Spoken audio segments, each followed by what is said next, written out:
On commence ce temps de l'Avent, une nouvelle année liturgique s'ouvre devant nous et on reprend avec les lectures de ce jour des fondamentaux, les fondamentaux de l'Avent, un Avent qui va être très bref puisque vous savez qu'il y a 4 semaines de l'Avent et la 4 semaines peut être plus ou moins courte suivant la date de Noël.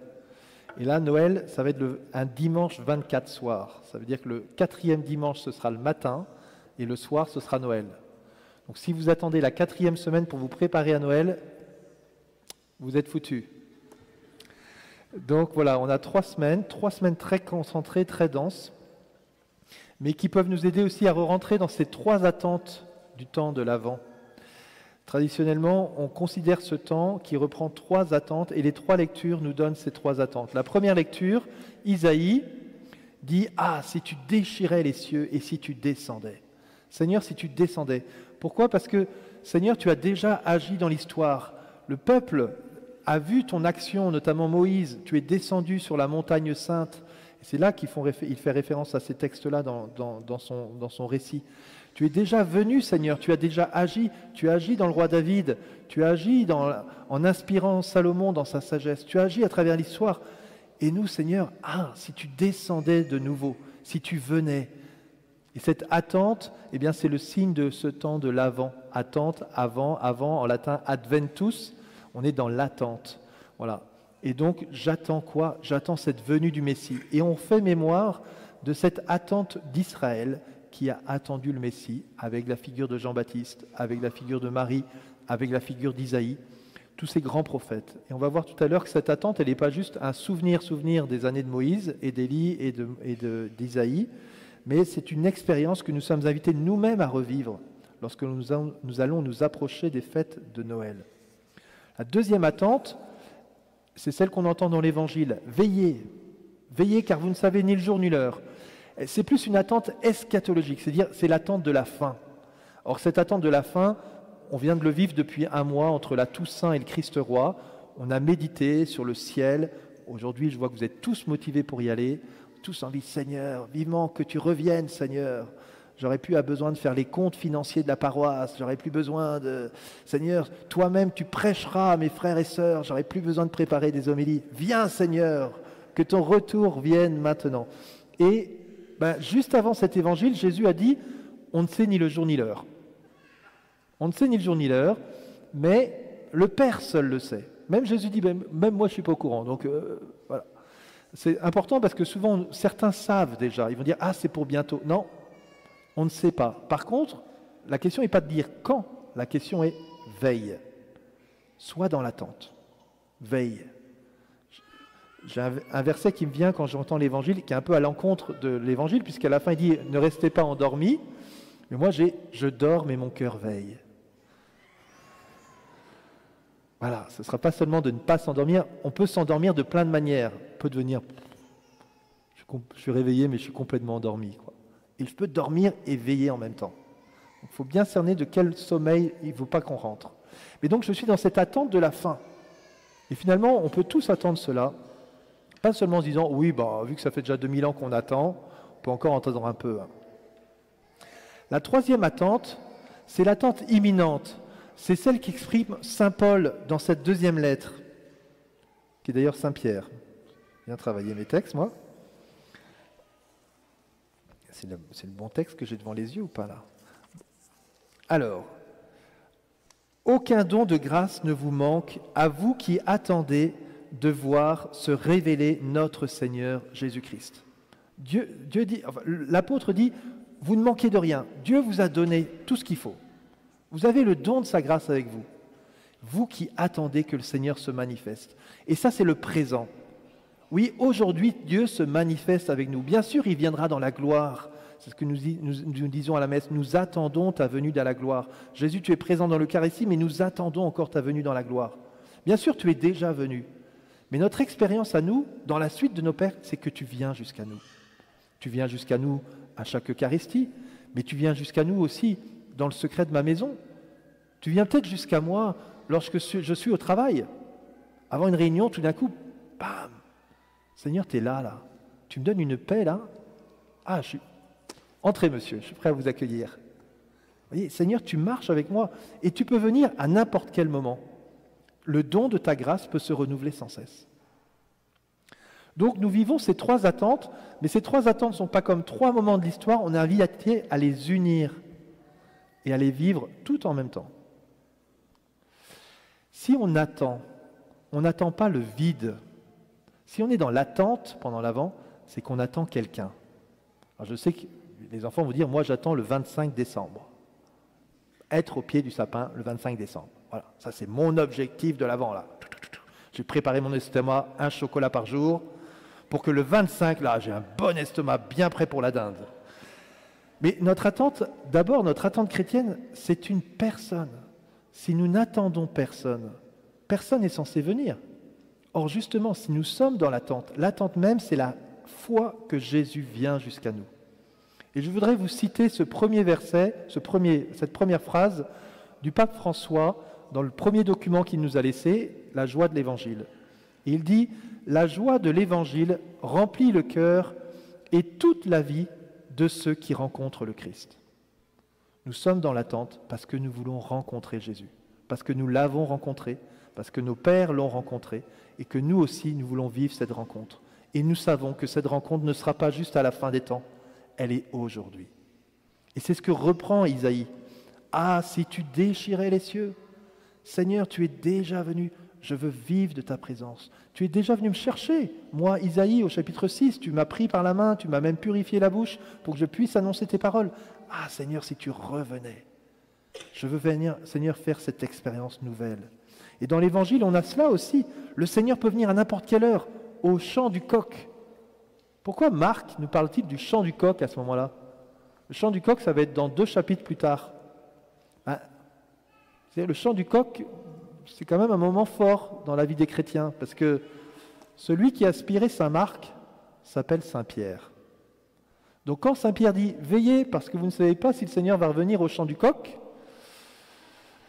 là tu te dis « Je n'ai pas trop envie de m'endormir quand même, parce que je me suis déjà planté une fois, donc j'aimerais bien ne pas réitérer une deuxième fois le moment où Dieu veut venir me prendre, me chercher, et moi je ne suis pas au rendez-vous. » Et c'est très beau parce que Jésus vient au moment du chant du coq, c'est-à-dire peut-être au moment où le démon vient me tenter.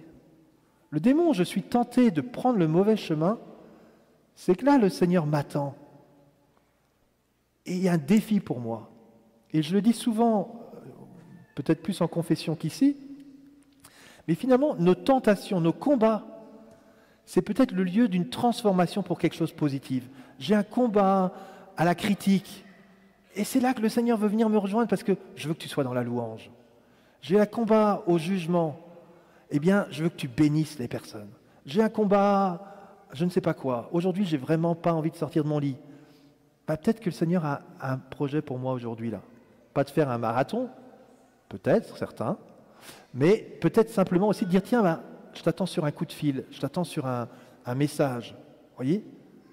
Et de nous tenir en éveil, que nos temps de combat, comme le chant du coq, puissent être l'occasion de dire « Je t'attends là ». Et des fois, si on se plante, si on se trompe, comme Pierre, alors on peut revenir. Mais on aimerait bien quand même ne pas se tromper et accueillir ces moments où Jésus vient jusqu'à nous. La joie de l'Évangile remplit le cœur et toute la vie de ceux qui rencontrent le Christ. C'est notre expérience forte et c'est notre désir pour tout ce temps de l'Avent. Seigneur, je viens à ta rencontre. Je viens vivre cet aujourd'hui. Et c'est là que ces trois mystères s'unissent. L'attente d'Isaïe, que nous vivons en 3 semaines, devient notre attente. Et la réalisation de l'attente d'Isaïe, qui va être la naissance de Jésus à Bethléem, se réalise pour nous le 25 décembre, au pied de la croix, au pied de l'autel, près de la crèche, ou au pied de chez vous, dans la crèche que vous avez faite. Oui, Seigneur, tu veux me faire goûter la même joie que le berger le 25 décembre. Comme le berger, tu veux venir jusqu'à moi et je veux venir jusqu'à toi. Et vous voyez, c'est un mystère de la liturgie. On commence une nouvelle année et tous ces mystères attendus, on va les revivre en commençant par Noël. Et même avant Noël, en commençant par ce désir de dire « Ah Seigneur, je t'attends comme les prophètes t'ont attendu. » Je ne sais pas si c'est assez clair pour vous. Vous voyez, quand on va à la croix, le vendredi saint, on vénère la croix, on ne sent pas la crèche du tout. On sent la croix. Et bien quand on est à Noël, Jésus, tu veux me faire vivre l'expérience, tu veux renouveler cette expérience de ta nativité pour moi qui n'y étais pas mais qui y suis maintenant. Et c'est ce que nous vivons. Rencontre de Noël, c'est ce que nous vivons. Et l'attente, c'est ce que nous vivons. La rencontre avec vous, eschatologique, ton retour dans la gloire, Seigneur, eh bien ça s'exprime aujourd'hui dans mon quotidien. Tu veux venir me rejoindre. L'Évangile nous propose des différents lieux pour vivre cette rencontre. Il en propose 4. Le Seigneur peut revenir. C'est pour ça que je me suis trompé, c'est que je suis sur la 2e dimanche de l'Avent. On est au 1er dimanche de l'Avent. C'était bien Saint-Paul. Saint-Pierre, c'est la semaine prochaine. 4 temps. Vous ne savez pas quand le Maître va venir. Le soir, Saint Marc, la tradition liturgique, c'est tard. Il pourrait revenir tard. Il pourrait revenir à minuit, au chant du coq, ou le matin. Alors, cette veille, frères et sœurs, pour nous, elle s'exprime particulièrement, oui, dans le service, on l'a médité pendant 3 semaines, mais maintenant aussi dans la prière. Entrons dans cette veille de la prière. Peut-être que vous me direz, ah mon père, là, en plus avant Noël, là, tout ce qu'il y a à faire, là, on est foutu, là. On a encore moins de temps. Mais peut-être que tard, au lieu d'écouter un 3e épisode d'une série, peut-être que ce soir, je vais en faire que 2, et la durée du 3e, ça va être un temps de prière. Peut-être qu'à minuit, justement, je dormirai, mais mon cœur est en veille. Et moi, c'est peut-être le matin que le Seigneur, je vais te donner à ce temps-là, je vais veiller ce moment-là. Vous voyez, de prendre conscience que Seigneur, oui, en cours de journée, tu as bien perçu qu'on avait une vie très remplie, mais il y a que des petits moments sur lesquels tu nous attends peut-être. Donc méditons, frères et sœurs, sur cette veille sur ces différents... Comme des portiers, on se tient à la porte. Je suis là, Seigneur, est-ce que tu viens? Si tu frappes à la porte, je serai là, je t'attends. Donc de travailler ces différents lieux où le Seigneur veille. Pour terminer, frères et sœurs, je voudrais vous donner 3 figures d'attente de l'Avent. La première, on l'a médité pendant les matinées intergénérationnelles, ce sont les mages. Les mages se sont mis en route avant même la nativité de Jésus. Ils sont restés attentifs.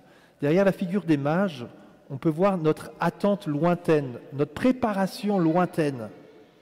Seigneur, avant même que tu viennes, avant même que Noël arrive, je scrute, je cherche, je discerne le bien, je cherche la vérité, je fais mes bagages, je me mets en route, je sors de chez moi. Toutes ces étapes que l'on peut voir dans la vie du mage avant d'arriver à ce face-à-face. Moi aussi, peut-être que je suis appelé à chercher la vérité, à discerner le bien, à faire mes bagages et à me mettre en route positivement. Voilà, Seigneur, tu m'appelles, tu m'attends là. Les bergers, 2e figure. Les bergers, ce n'est pas du tout la même chose que les mages. Ils n'ont pas eu à se préparer à l'avance. C'est la préparation immédiate. Seigneur, c'est maintenant là. Là, c'est l'ange qui vient me voir, qui me dit, je t'annonce une bonne nouvelle, aujourd'hui tu es né un sauveur. Tu y vas ou tu y vas pas? C'est maintenant. Seigneur, donne-moi d'être prêt comme les bergers. Au cœur même de mon travail, le berger il est en train de se dire 95, 96, 97, 90, ah, il me manque une brebis, là, ça va pas du tout, là, je m'en sors pas. Et là, il a un ange. Ah mince, je viens me faire bousculer peut-être à un moment où je ne m'attends pas. Seigneur, tu viens frapper à la porte de mon cœur à ce moment-là. J'y vais ou j'y vais pas? La dernière figure, c'est la Vierge Marie. Marie, nous dit Jésus, médite les paroles dans son cœur et elle les garde. Celle qui fait la volonté du Dieu. C'est vraiment une fille de Sion, elle a gardé la parole, elle l'a méditée. Chers catéchumènes, je vous propose de prendre Marie comme modèle. Vous allez recevoir dans un instant la parole de Dieu. Ben voilà, que vous puissiez aussi la méditer. La méditer, ça ne veut pas dire forcément la comprendre. Ça peut rester devant un mystère, dire ben, j'ai bien cette parole, je ne la comprends pas encore, mais Seigneur, je l'accueille, comme Marie. Alors quand l'ange viendra, vous ne serez pas surpris. Marie n'est pas surprise de voir un ange, et bien que nous aussi, nous puissions ne pas être surpris au moment où le Seigneur viendra, parce qu'on est en lui, on demeure en lui. Que le Seigneur nous accorde la grâce de cette préparation pendant ces fêtes, pendant ces 3 semaines, que nos cœurs soient dans une attente, et que cette attente puisse être nourrie par cette rencontre que nous avons pu vivre et que le Seigneur veut renouveler sans cesse avec nous. Amen.